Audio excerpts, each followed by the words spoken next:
Some stories are written down in books and others are sung in songs. But today, we're going to explore a story that's actually woven, thread by delicate thread, right into a living piece of history from the heart of Telangana. Okay, so take a look at this. This is the Siddipet Gollabama saree. Now, at first glance, it's a beautiful handloom textile, for sure. But the real magic? It's all in the details. Do you see those vibrant little figures kind of dancing across the fabric?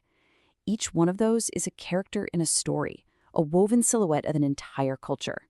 It makes this saree a piece of heritage you can literally wear.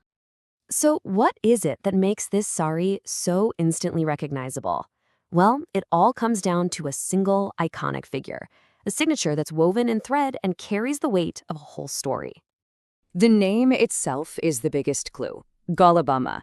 It perfectly describes this motif of a graceful milkmaid from the Gullah community, balancing a milk pot on her head and carrying another one in her hand. This isn't just some random design. It's a scene from everyday life, elevated into pure art. And here, you can see that connection just beautifully. On one side, you have the official logo, which captures the whole spirit of the craft. And on the other, you see how that spirit is brought to life in the intricate, hand-woven reality on the saree itself. It's a straight line from inspiration to artistry. Let's just imagine for a second what this saree actually feels like. It's traditionally woven from fine 80s count cotton, so it's incredibly soft and breathable. Just perfect for a warm climate like Telangana's.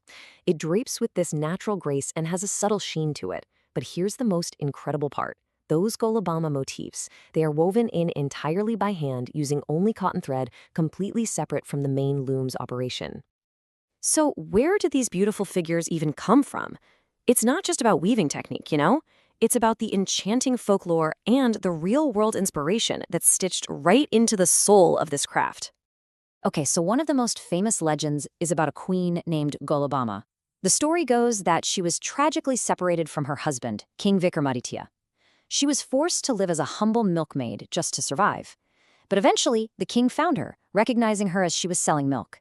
It's this incredible tale of resilience and quiet dignity that's really a cornerstone of the saree's identity. Then there's this other really beautiful story, one that feels a little more divine.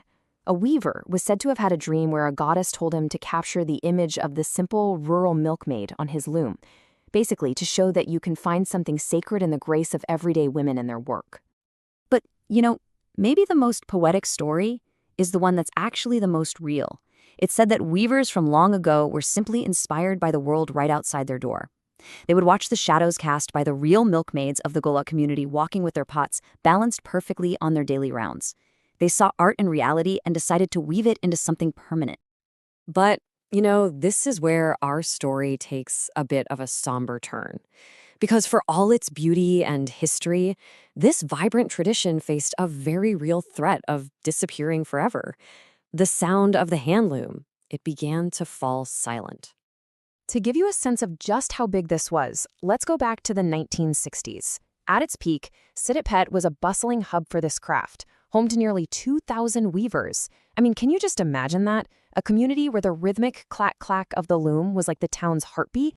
And now, today, that number has just plummeted. Recent estimates say there are fewer than 40 master weavers left who have that special skill to create these intricate Gollabama motifs by hand, from 2,000 down to a few dozen. It's a staggering, almost heartbreaking decline. So what happened? What was the culprit? Well, it's a story we've heard before with so many traditional crafts. The arrival of the power loom. Machines could suddenly pump out imitations way faster and cheaper, and that made it nearly impossible for artisans who poured days of labor into a single saree to even compete. But listen, this isn't where the story ends. This is not a story about loss. It's a powerful story of resilience and revival. The community and the people who loved this craft, they fought back to protect this incredible legacy. Which really brings up the question, right? In a world that's all about mass production, how do you actually protect something as delicate as a hand-woven tradition? How do you give it value and shield it from cheap imitations? The answer came in 2012, and it was a really powerful tool. The Geographical Indication, or GI tag. Think of it like a seal of authenticity, or even a kind of superpower for the artisans. It guarantees that the sari is from Siddipet and that it's made using the traditional hand-weaving methods. This helps preserve quality, and most importantly, it makes sure the weavers themselves benefit from their unique skill.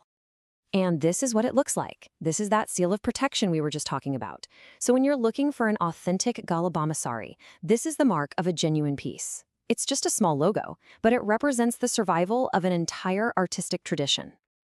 So, after all that, surviving near extinction, fighting for its identity, where does the Gollabama saree stand today? Let's see how this living legacy is being worn. It's been woven right back into the fabric of life in Telangana. People wear it with so much pride during huge festivals like Bathakama and Banalu. It's a symbol of regional pride at cultural events. It's seen as an auspicious gift for big moments like housewarmings. And for many, it's still just a beautiful statement of what's been called dignified simplicity, perfect for everyday grace. Okay, so you want to know how to spot the real deal? Here's your insider's guide. First, the motifs have to be woven into the fabric, not printed or embroidered on top. Next, they always appear in a straight line, and you'll really only find them on the lower border and the pallu. And remember, a traditional Gollabama motif only uses cotton thread, no shiny metallic zari. And finally, my favorite tip, appreciate the slight imperfections. Those aren't flaws, they're the beautiful signature of the human hand. And honestly, this is what it all comes down to. This is why it matters so much. Choosing to buy an authentic, handcrafted sari is so much more than a fashion choice. It's a direct act of support.